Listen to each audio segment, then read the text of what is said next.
Good. Whew, man. Man, what's happening with y'all, man? This your boy DJ Reese Reed, man. You are tuned in to Speak Aloud TV. Man, this is one of the very first of many interviews that I do outside the city because Jackson is my home and I'm tapping in with all the artists there, but I want to reach out to artists and DJs outside the market so I can get them to link up with you all and you all can link up with them as far as features, production, breaking records or whatnot, you know, because they don't have the option, you know what I'm saying, to get close to y'all, you know, especially for the ones that's don't have the work out there. Right. Just as such, you know what I'm saying? For instance, we finna tap into one song right quick by my guy C9. C9 is from the looks of him, he's a dope artist and he got a real positive spirit, you know what I'm saying? What's the name of this joint, C9? Feed Game. Feed Game. Yes, Feed Game, man. We finna tap into this song right quick. Hey, I don't usually do this shit right here, but I'm feeling like bars. Yeah. Bars. Yeah. These niggas out cap hollering what they doing, keep it real with you, I don't pay them no attention. Yeah, everybody in the kitchen nowadays, more birds flying out than Kentucky Fried Chicken. Heard a nigga say got that drop, that shit straight scale like a nigga went fishing. Hell nah, nigga waiting on the 25th every day, we like trees like Christmas. Hold up, C9G Hill beats my piece so official, I feel like ism. Y'all niggas fall in love, I ain't tripping on a bitch, play a hoe like an Xbox system. Y'all ain't the only one feeling my tune, I can make a pack move like shit got real. These niggas won't step in my shoes so bad, I'ma show them what it's like to walk in. Got real stuff, you ain't stepping on that. I'll take my J's off and you still couldn't feel them. Most of these rappers all cap. I be hearing these niggas with hell now I don't feel them. Hey, how you gonna do a nigga something then jump on the mic, tell everybody what you did? That's why I keep the grass cut all the time. Gotta watch for them snakes cause they full of that venom. I see now jail niggas stay dolo. If not that, he got a bad bitch with him. Yeah, I bet a whole lot of these rap ass niggas this time. Fuck it, I'ma go and kill them. They ain't really getting no money. These broke ass niggas think somebody gon' fix them. Yeah, lame ass niggas stay worried about a hoe. On Tuesday, bitches I pick them. Okay. Ew. Hey. Man, who did the production on that? That's actually a guy in Atlanta, man. Sent me the track, told me to play with it. Okay. Right. Man, tap in. Right. I got the honor, you know what I'm saying, and pleasure Right. to introduce to you all a legendary person in this, I'm not gonna even say the DJing game, the radio game, the music game, entrepreneurship game, TV game. I mean, what else am I forgetting? You pimping too? Hey man, I'm pimping, man. You from Memphis, man. I'm from pimping, man. We make easy money pimping hoes in style. Pimping too, you know what I'm saying? This is the legendary DJ Freddy Hydro. The North Memphis Gorilla Pimp. Oh man, you know what I'm saying? Yeah, that's a moniker that will last forever. Gorilla Pimp. Yeah, Gorilla Pimp. I came into the game taking what I needed, taking what I wanted. Beating chest. Yeah. You ain't no monkey, you a gorilla. I'm a gorilla with it. Man, that's what's happening, man. Hey, now for starters, like, when did you start DJing? Man, I tapped in with the DJ game in 2004. Okay.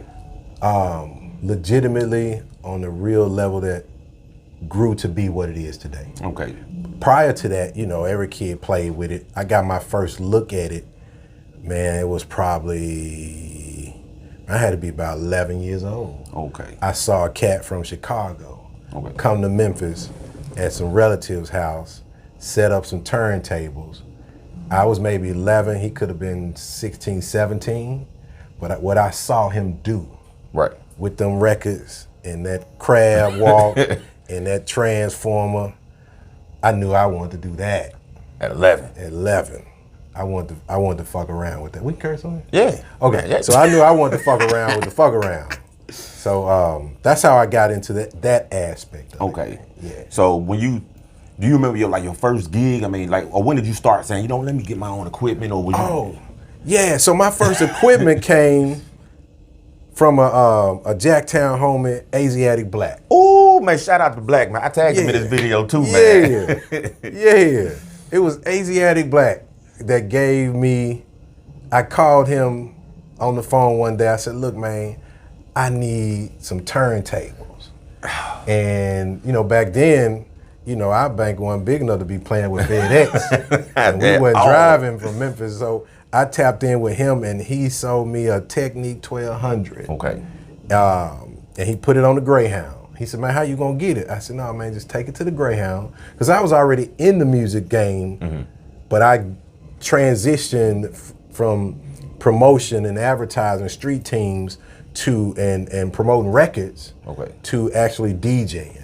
Okay. And I got into that aspect of it, man, with the help of the homie Asiatic Black. And that's who helped me first too, man. Yeah, that's see, crazy. some of us just pass that legacy on and that information, man, and we don't want homage for it. We don't want rewards. We just know, man, it lives on. Right. And if it wasn't for Asiatic Black at that moment, the DJ aspect of me wouldn't even probably exist. It wouldn't have existed. Okay. Now pause. But see now, if you see a question on there, you can say it out. You know what I'm saying? Because usually I have somebody behind the camera and they'll be reading it or looking at it and they'll say them. You know what I'm saying? But if you see a question, somebody got a question for them, if you don't mind, Most definitely. throw it out there. You know what I'm saying? Yeah. We'll get shouts out to everybody. And for the question that we don't get to, of course, I'm going to go back to the live and I'm going to go ahead and tap into everybody or whatnot. Right. And y'all can also catch it on the YouTube channel. That's Speak Aloud TV on YouTube. Tap into the website, www.speakaloud.com. Right. And we're going to get into your website in just a second. But we talk about whatever you want to talk about. I'm Okay. 20 years strong. So now you got the equipment from Black. Yep. You know what I'm saying? Yep. And did you already have a name out there for someone to say, I'm going to book you, or you just... Nope. Well, see, before that, I had a record label. Oh. So I started a record label in '96. What was the name of that label? For Life Entertainment. Okay. I was just For Life Entertainment and Management. I started a record label and management company in '96. Okay. And I signed, at that time, I signed 8 artists. Okay. And did he become prominent, or at least, even hood The most prominent one, he got killed a few years back. Rest in peace. He was the most prominent. He was a 16-year-old kid, straight out the hood, 7th Street bound, North Memphis. You name the scenario that makes the most promising rapper, the bad shit, mama on stamps, and the sister, she just a little older and she moving around he had the formula that a lot of cats try to emulate today. Right. Okay. He was living that life. What was his name? Trey D. Oh, wait. Is that the gutter chick? No. Not that Trey D? No, I had one before that. Man, now what's the chance of you getting 2 Trey Ds? I don't know, man, but it just happened that way. Because you helped break that record, didn't you? Right. Gutter Chick. Gutter Chick was a record I discovered doing MySpace. Okay.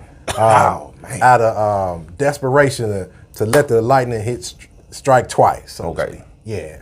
So I did that. Man, that was 07. Because I didn't know Trey D. Yeah.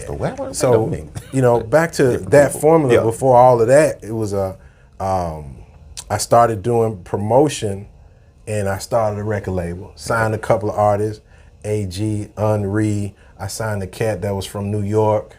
Some relatives, they nephews. I put together a little duo, kind of super group. Little kid looked like a young Snoop Dogg. Okay. And I was putting it together. Right. And took them in the studio. None of them knew each other. Okay. So I brought them all together. I got a unique gift for bringing people together. Big old pot of gumbo. Yeah, and I love gumbo to this day. I cook it in the kitchen, and I ain't from New Orleans, but putting that together was one of those things that learning the game as I went. Okay. I learned how to put a contract together. I learned how to manage an artist. I learned all of these aspects before the internet. Before the internet was popular to everybody, I was out there trolling and looking and getting information. When it was Boostagram. When it was Yahoo, AOL mail. When you got mail, dial up. I was on it. 56K. Yeah. I was on it. Man, that's amazing. That's amazing. Yeah. And that shows a lot about you as a person, to have that drive. Because a lot of people, they talk about it. Right. But I'm talking about the first speed bump, like, man, fuck this shit. You know what I'm saying? But you kept going. I kept going. Started a label, managed the artists, produced it, found producers, found a whole enchilada, put them in the studio, started recording. With the help of people like Squirt, he was a producer. Okay. Mr. Mitch, DJ Kojak, And that's a story in itself. You know, me and Kojak, Mike and Brad, which is all kinds of stuff we had going, man. Because you are a Memphis native, so I am Memphis to the core. to the coat. To the core. Westwood was raised, moved around, South Parkway, every nook and corner. Yeah. You know, my bloodline stretches through Memphis. Okay. Especially at that time, the not so prominent side. So it was Westwood, South Parkway and Willette, Binghamton, Orange Mound. It was all of those areas that are now popular. Yeah. I hear a lot of artists be talking about those now.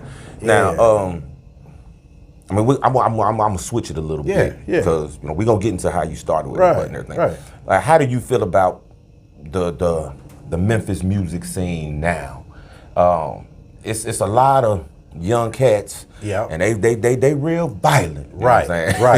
Right. But they jamming. Yeah, they jamming. You know, but in comparison to back then, I mean, 3-6 was kind of dark. Yo Gotti has been who he was. Right. I got a story for that one. You know what I'm saying? I got a story for that. But like now, it's all about, they call them going on a drill. Right. You know what I'm saying? Right. Shooting. Right. 2, 3. I mean, it's right. They glorify drive-bys and murder. I mean, so I mean, how do you feel that makes the city look? It's part of that darkness. Okay. That existed. You gotta understand, we from the city that killed Martin Luther King. I'm gonna put that on the city, man. That's where it happened at, and it ain't been right since. And anybody from the town to tell you, it's like if you're from Memphis and you travel and you come back, it's just a haze of spirit around that town. And it's a mix of fear, darkness, love, and making something out of nothing. Right. I mean, but the cloud is already dark enough with the Martin Luther King assassination. So why do we want to add to it with? Well, I mean, I can't ask you that because that's them. It's not that we add to it. Still no leadership. Okay. I think a lot of cities had that problem. No leadership. A lot of cities. No leadership, no guidance.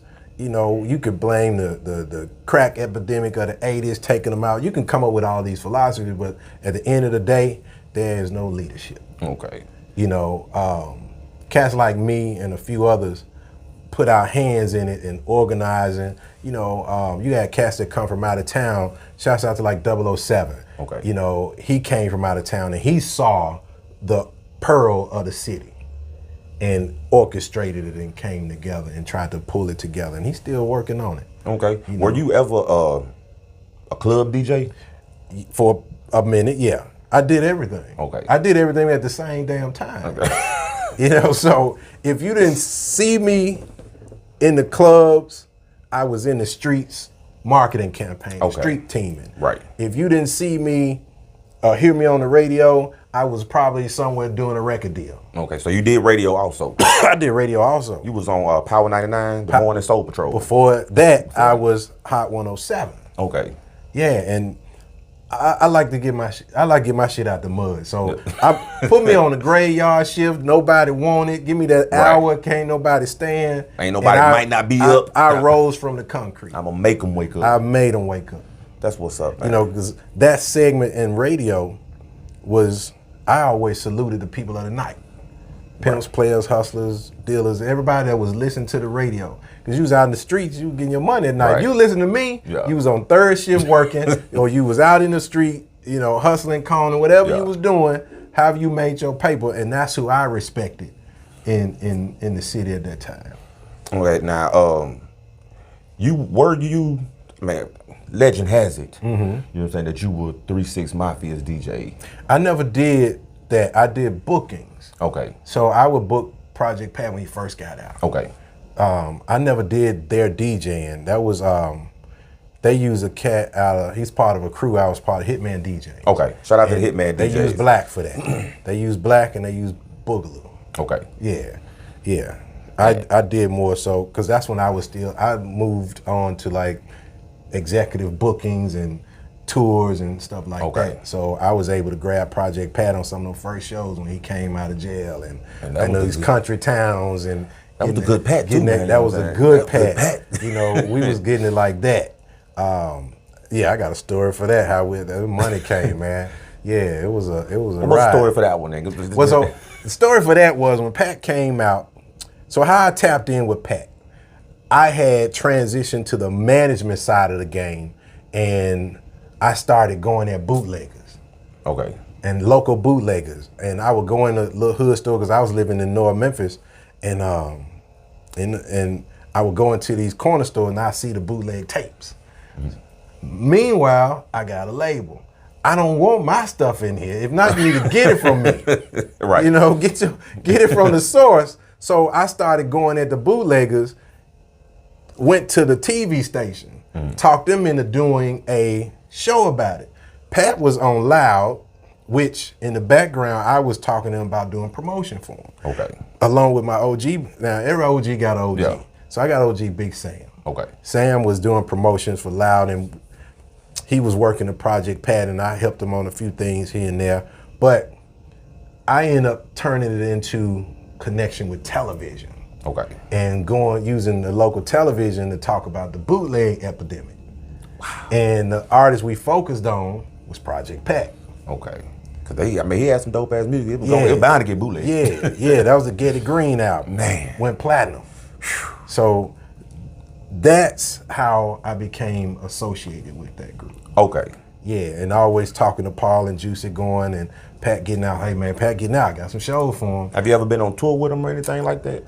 I visited cities and they were on shows. Okay. I never did any music or production with them, DJ. Anything. Okay. Yeah. So now the story about Yo Gotti. Then you say you got a Yo Gotti story. That Yo Gotti story. When I first heard it, for the first time, I had a friend of mine. She gave me a cassette tape because she was like, "You in the music business? You doing your thing? Listen to this." And I heard a young kid rapping on a tape about a teacher in school giving them. The kid was talking about he gave the teacher an apple, and I listened to the cassette and I was like, "What is this?" This ain't gonna work. Right. No. She said, well, you gotta give it a shot. Fast forward 6-7 months later, she come back. She said, hey, that kid that I told you about, I'm shooting an album cover. That was his first album. She said, won't you listen to what he got now? I said, okay. I saw the album cover. That was the Hawaiian shirt. I think it was a Chevy on the cover. Yeah. Yeah. And I was like, no, see, this ain't going on. It ain't looking like it fits the mold of what was happening at that time. Because at that time, it was pen and pixel. Okay. So you had to look like a Juvenile, the big Master P pen and pixel, but they had a version of that. Okay. We'll call it a local version. A pen and pixel. I remember them So covers, man. that's how far I go back. Pen and pixel days. So I heard it, I saw it. She invited me to the video shoot and the photo shoot, and I was like, I can't make it. She brought me the music again. You fast forward, about a month later, this kid called me. One Said, month. hey. Yeah, it's about a month later. At this time, he had pressed up 10,000 CDs. And he called me and said, hey, I got these CDs. I done went as far as I think I can go. We go on the other side of town, we doing our thing, but I still got a lot of them. And when you say this kid, like how old? Man, God, it might have been 17, 18, Okay. maybe. Okay. You know? So I met with him. I talked to him. I said, okay, where you at? He said, well, I'm in Fraser. I said, cool, I got family in Fraser. I can be out that way. I'll meet you. Now, he doing this business on his own. Right. It was just him and a couple of cats. You know, a couple of solid cats at the time. So me knowing what hood they represented was one neighborhood over from where I was, so I'm familiar with the turf. Right. And then he's in Fraser, so I'm familiar with that turf.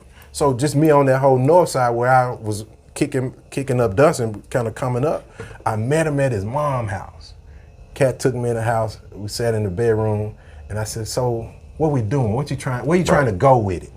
He said, well, I'm trying to get this music out and I'm doing shows. I went over to the club. That was Curtis Givens. We did a club called the Mirage. Mm-hmm. And at the Mirage, he was passing out CDs. He figured, I think he might have got off maybe 3,000 of them. Okay. I said, you passed out 3,000 CDs? He said, yeah, it's buzzing. They talking about it, but I'm trying to get further. I said, okay. Was it the Shawty song or? No, this was something before else? Shawty. Before Shawty? Yeah, this was the beginning. You know. That's when I first heard. Yeah, no. It was the beginning. Wow. So I said, okay. He opened up the bedroom closet, and I literally saw about 7,500 CDs in boxes. It used to come 35 to a box. Yeah. And I was counting. I said, man, boy, you got 10,000? That's a number. You know, but the thing was, he was getting them off hand to hand. He created a crew, a team, and they was moving around and they was getting them off. And I said, okay, I took one. I said, let me finish listening to it. Let me see what I can come up with. And I was like, it feels like in time, maybe 2 weeks later, this distribution company I had a relationship with, Selector Hits. Oh man, I remember them. My homie J-Dog worked over there, and J-Dog called me, and he says, hey, Freddy, man, I'm looking for this CD. I said, what CD? Because he knew I was tapped into the streets. What we call streets now, I'm just networking. Right. You know, so he called me and says, I found this CD. Can you help me? I said, well, JD, what you need? I got you, dog. So he told me what he was trying to do, and I said, wait a minute. I went in the stack. I got them right here. Yeah. I said, I just left his house. He said, well, man, we want to try to do something with him. I said, let me call him. I called him, and at the time it was Gotti and homie E. Okay. They are the original CEO founders of that organization. And I called him up. I said, look, man, I know y'all was talking about y'all want a deal. I got the place for you. And I took him to Selecto, his Johnny Phillips. The rest is what we know today. Damn. Yeah. You was right there. Right there. you right there. You could have been right there. Here's the thing. Always be up on your paperwork. When you talking deals, stop talking to everybody signed on a piece of paper. Because at that time, my company was formed. Okay. You know, I had promotional accounts all over the South. I had street teams going. I had a lot of moving parts.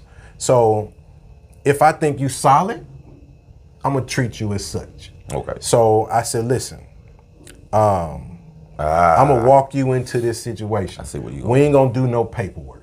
We gonna handshake it. You do something, you blow up, fuck with me. Right. Didn't happen like that. Didn't happen like that. But it's okay. Yeah. I know. Right. They know They know. what happened. So, and the thing about business, sometimes you can do business with a solid businessman, and Johnny Phillips was a solid businessman. Johnny had told me, and I ain't got no shame in my game because I tell this story. Johnny told me, he said, hey, I want to do business with them, but I like doing business with you. Because me and Johnny were solid businessmen. He said, take them out of here, go home, sign them, then you bring the paperwork in. Right. I'll cut the checks to you. And again, I said, Johnny, I'd rather, because I'm going to get a check regardless. Yeah. At that time, I was doing multiple streams of income before multiple streams of income was ever a word, a sentence of. It was just different hustles. It's a hustle. You had different hustles. So I had multiple things going on. I said, John, my plate too full to take on another. Right. Because we were already doing business with him. He had 200 clients. So I'm picking through Selecto's catalog. I'm at the trough. And he's like, hey, well, do this and we can do that. I'm like, Johnny, I'm going to get him anyway. Right.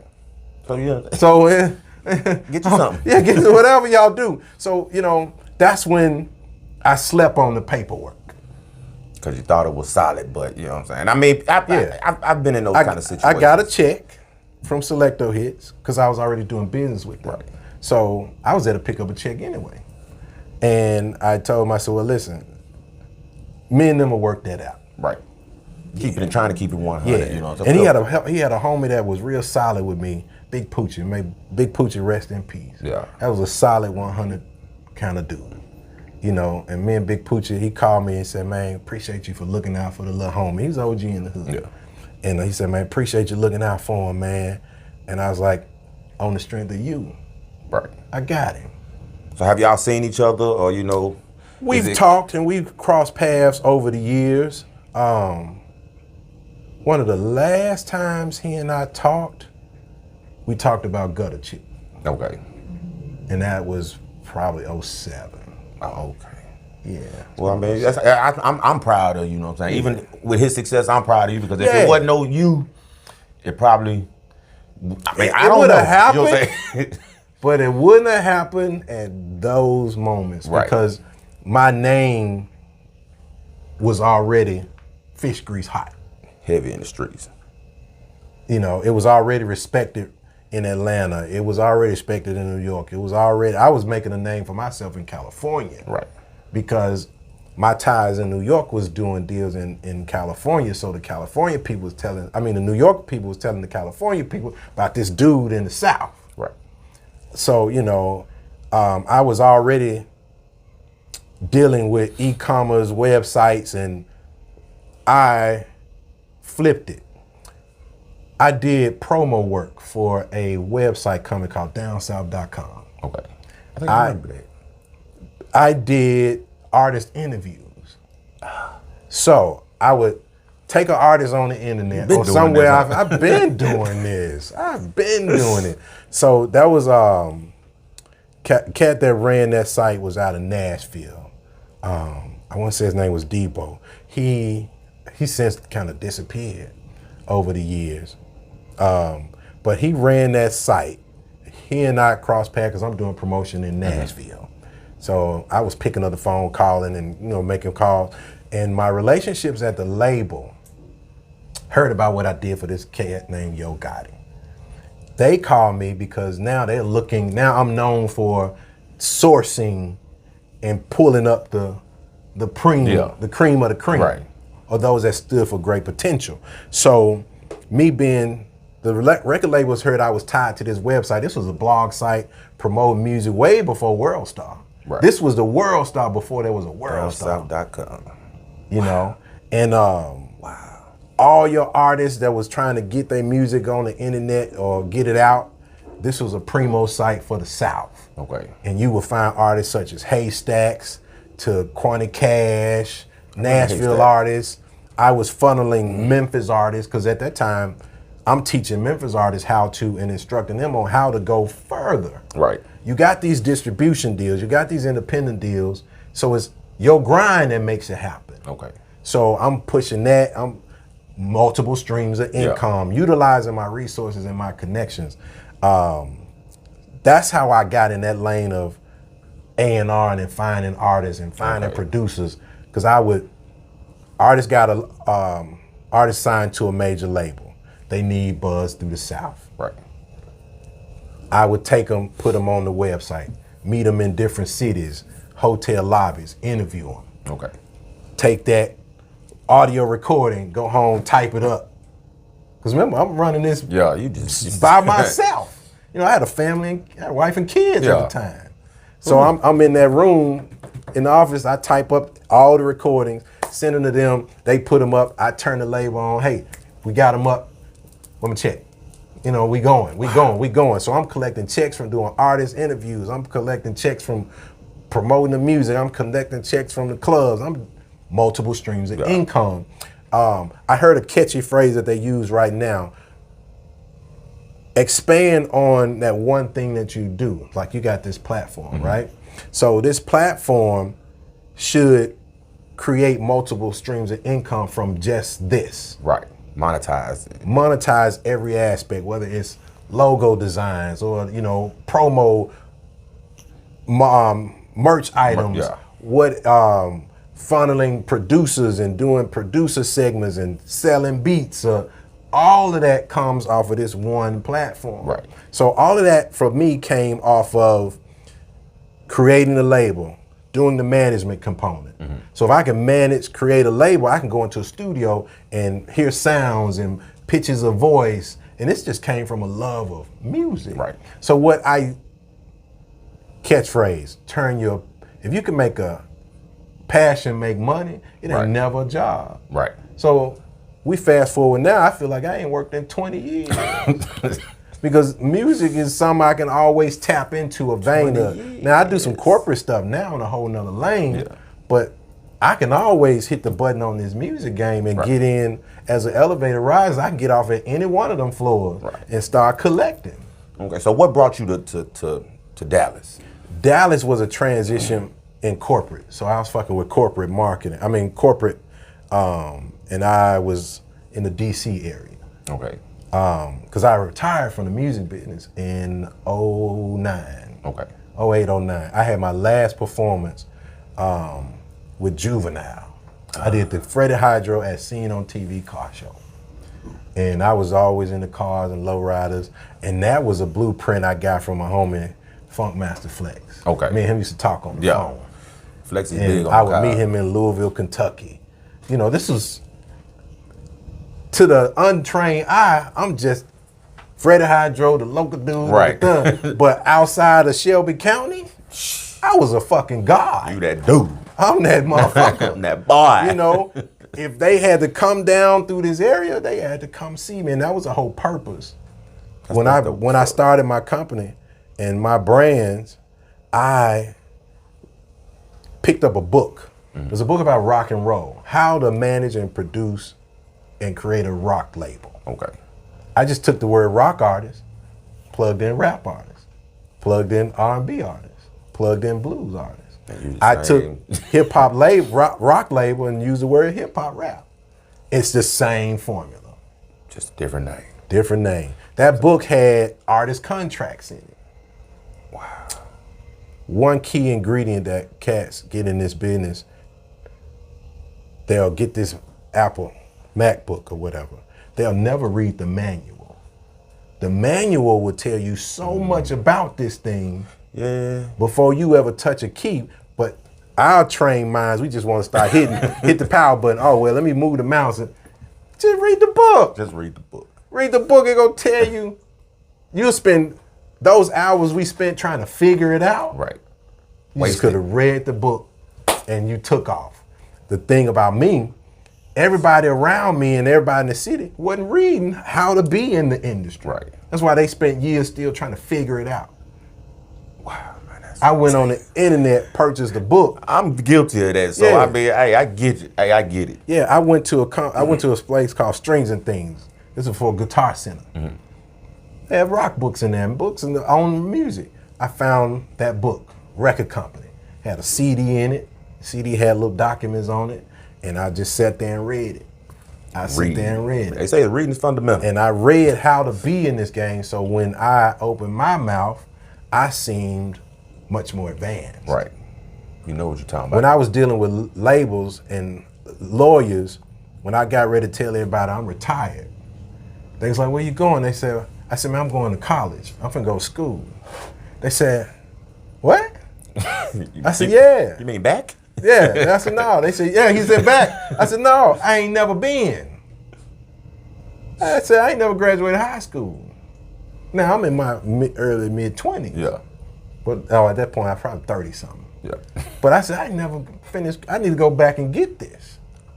You know, I could segue into why I did it, but they were like, but we thought you had like a college degree and a master's or something, the way you articulated in these meetings, talking millions of dollars and contracts around I'm infused in people's lives. That's dope, man. I said, nah, man, I just read books. That's dope as fuck, man. I ain't gotta have that degree. I just know how to read that book. Okay, now, what's this that you got going on right now? I mean, because now it seems like you are DJ Freaky Hydro. Nah, see, so you can take the DJ off of it now. Okay, you Freaky Hydro. I'm in a space where so here's the thing. The porn industry, adult entertainment. Okay. In its original form before COVID, $200 billion industry. Billion. In the moment of COVID, that number doubled, close to $400 billion in 2020. Everybody went in the house. The whole world They gonna be thugging. If we had a sign, if you was in outer space and you was an alien looking at the Earth, we had a "we close" sign. We close. And everybody was in the house on the internet. And if you really fuck with that internet, you're gonna run into a lot of porn. Places like Instagram and Facebook, they save you from all the other that's out there. It's a buffer. Oh yeah. They keep you in that incubated system and they block all that stuff from really getting to you. But if if you gonna get to explore it, outside that little gate, you gonna get it. you gonna get it. And me there's so knowing many that sites too, man. Oh, because I Not that I be started, on them or no shit like that. I'm on them all night. I'm on them. So the bug for that was part of what you see me doing now. I took all of those other entities that I couldn't get hold to or didn't have quote unquote the time building out other things. I just go in my bag, pull one out. Oh, adult entertainment. Okay, we can do that.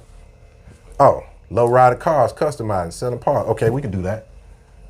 I can do them all now with the power that I see that the internet. I could be behind multiple screens and run 5-6 different brands. Right. So you got the website. The webs, one of many. One of many. I'm not just one-dimensional in that space.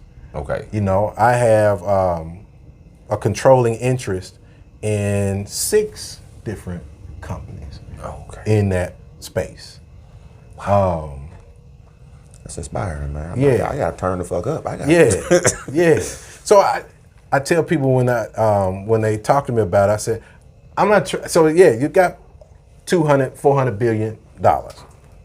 Think about if you got 0.3%, just a little piece. Greed fuck up anything.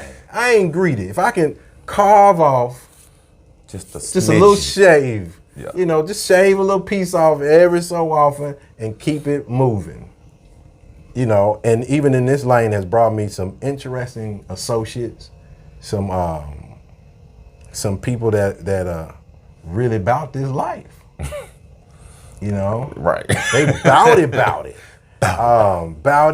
About this life. They really bout it. So being in that space is just one of many things. Okay. So I got some what are some of the sites, you know what I'm saying? I mean, anywhere that you want to throw out there?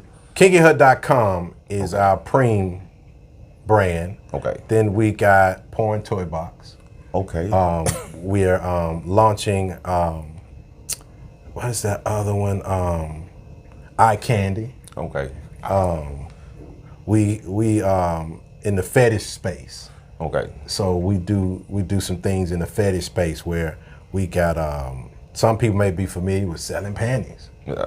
It's an audience for whatever you want to do in this game. There's an audience for it. Selling panties. Selling bras. I mean, well, yeah, lingerie is popular. This is used. Oh, stay buying somebody else's? They buying somebody else's after they won. Okay, that's creepy, man. That's some creep shit. This ain't. If you got a weak stomach, so I got funny joke. I got partners and associates and friends that we talk to, and they talk about, hey man, so what's that really like? Because see, everybody want to know. Right. But I always tell them it's things that I've seen and places I've been with this. You can't unsee what you've seen. So nothing really surprises you. No, nothing surprises me. No. Motherfucker say, I'm into you, be like, oh yeah, whatever. So you take it back to 2006, I was dabbling and doing things in this industry. When I first saw how big it could be for me in that space, I was standing at a porn star party on a rooftop in Los Angeles. BET weekend. Yeah. And I can only imagine. I got off the elevator and we came up and there was some celebs there. I don't know if they want me to tell their name, but they don't need to know. They was in there. I was there. A few of my DJ partners was around there. And I saw that and I was like, oh, they get money. Money. Who rents the rooftop? What kind of bag you gotta have to rent the roof to? Oh, I want in. That's that Hefner money, man. And this wasn't no Hugh Hefner, so Right. that showed me the world knows it's Hugh Hefner. Right. There's nobody black in that space Right. running that. Okay. That's where I come in. 'Cause I mean, Brick by brick, click by click.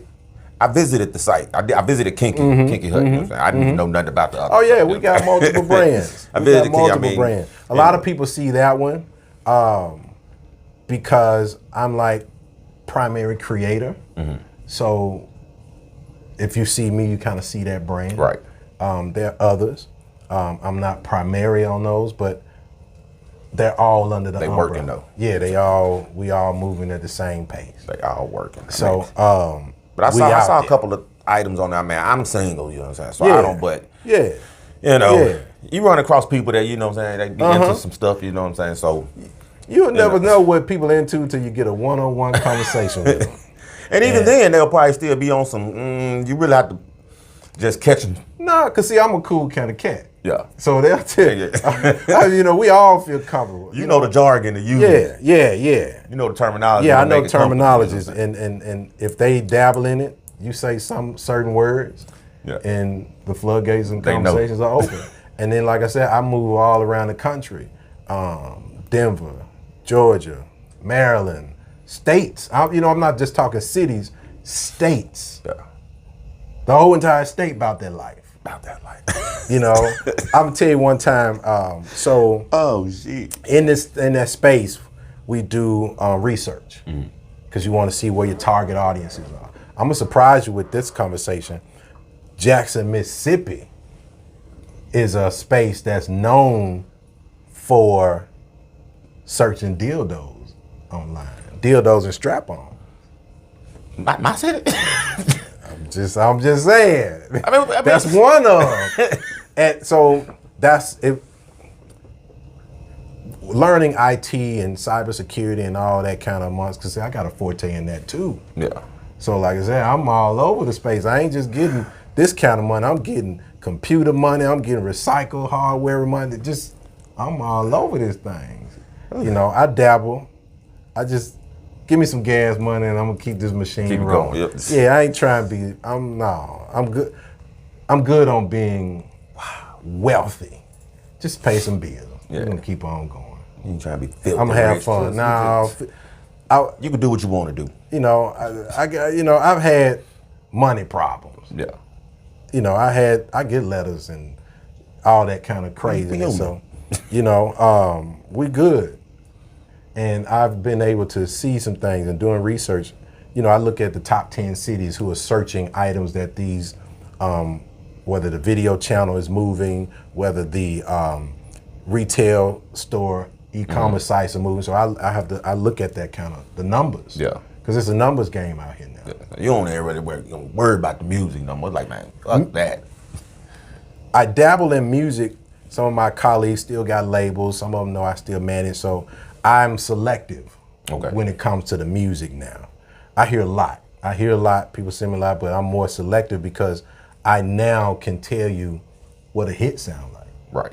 Why? Because one of the biggest records I was associated with, biggest artists I was associated with was Soulja Boy. You know, Miami Mike, shouts out to Miami Mike, I love them. They do their thing. Miami Mike was trying to get that going and he was doing a damn good job. Because by the time I saw it, Miami Mike and Soulja had already created a footprint because that kid's internet savvy too. Yeah. You know, so he had already created a footprint in the Carolinas and was doing shows. Miami Mike called me one day and said, man, look, Freddie, man, go on this, man, look at our bookings. We booked around certain Mississippi, Tennessee. It was still, if this was 10, he was about here. Okay. But you take him Carolinas, Georgia, he was a 10. Yeah. Through the roof, really. He was through the roof already. But that home base area wasn't really, Right. But until I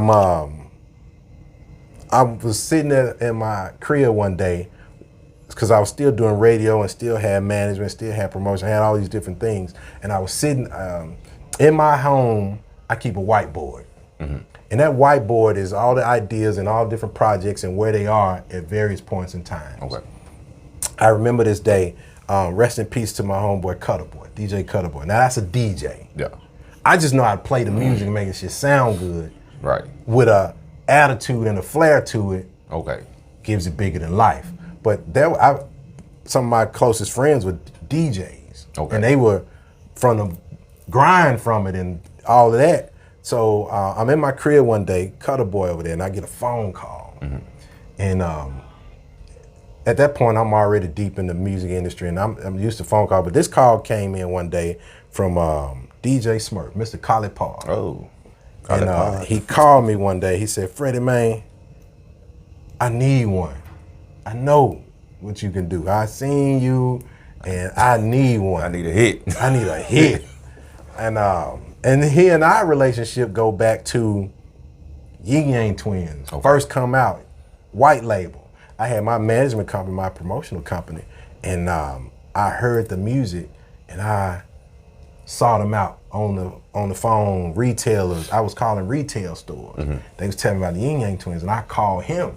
It's like, I need that in Memphis. And he was like, well, man, you know, I'm working with such and such. I said, they ain't finna do you like I'm gonna do you. Right.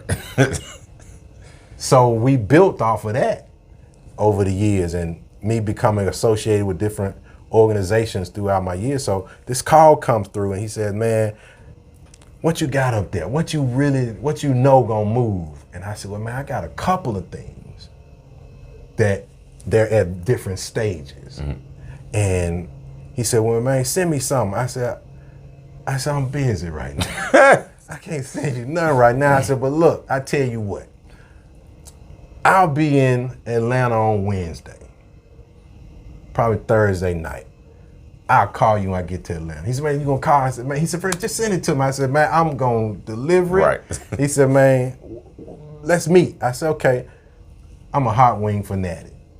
So we met, well, in the story, Cutterboy, I gets out the phone, and he realized who I'm talking to on the phone. He said, man, you know that? How you know that, man? He said, he said, is that who I thought it was? Yeah. I said, yeah, it was. Just a person to This me. nigga this ain't no better than you. He said, you know I'm going with you, right?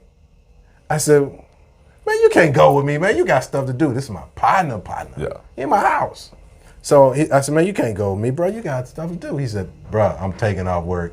I'm going to see you do this thing that you do. I said, okay. I said, I'll tell you what, get us a ride. He said, man, I got a perfect ride. I got to drive. I said, well, at that point, I'm moving around. I had a driver from time to time. So I said, well, shit, I got to call the driver. I called my driver. He wasn't available. So I said, man, I ain't got no driver. And he said, I got somebody. He called another cat, and he was like, hey, man, we need a ride to Atlanta. Freddy Hydro got to go to Atlanta. We going to go with him. Because if you went with me, You gonna see something. you going to see something. The gates are open. Everybody going to show love. It ain't nothing like going to a city and nobody really know you. Right. But here I am going to this city, and I was in Atlanta so much, cats like Big Okay. Jelly, and the rest of them, when they had the stores and doing their thing, they thought I was from Atlanta. Right. See, a lot of these prominent people that you know of now, we were all in the stages. Okay. And we were all crossing paths. Like one of my close friends, and I respect him so much, he was a retail store manager. I used to go to Atlanta to have the displays on the walls. And I used to talk to him about, hey man, I need this space right here. Somebody, he's like, Freddie, man, that just got there. I said, what about this one? You know, we trying to borrow the space. Negotiate his space yourself. Yeah. So he's like, well, I got to take that one down anyway. I said, good, let me put a display up. Because all I had to do was put the displays up, take pictures. This is Atlanta. So we in Peppermint Record Store. If you from Atlanta, you know Peppermint, right. West End Mall. Peppermint just hit us on the hip again. Yeah, so I get to Atlanta, and I call Smurf. I said, man, he said, where you at? I'm finna come to you right now. I said, bro, I'm hungry. I'm finna go get me some wings. Well, you just moving it, boy. And he was like, I said, man, he said, where you finna go? I said, I'm finna go to JR Cricket downtown. He said, nah, meet me one in College Park. He said, I'm buying. I said, man, I looked at them and said, man, y'all want to go to College Park and get some wings? Smurf gonna meet me over there. They like, Smurf? I'm like, yeah, this is Smurf, you know? Because when you see these people on TV and you hear about them, you get to, you know, it's this, everybody. Right. Everybody done it. I'm a fan of some, I'm not a fan of any. It's just who you are. Yeah. I'm an Ice-T fan. I can tell it with the way you talk too, you know what I'm saying? I'm an Ice-T fan. I'm 6 in the morning with this shit, you know? So with that being said, I go meet him and we listen to the records. I pull it out laptop, I play the records. And I played Mackie record I was working with. And I played Al Capone. And me and Al Capone relationship was, I always told Al Capone, me and you, no matter what I do, I'm gonna always hold you down and represent you. Yeah. Scarface Al Capone, Memphis legend.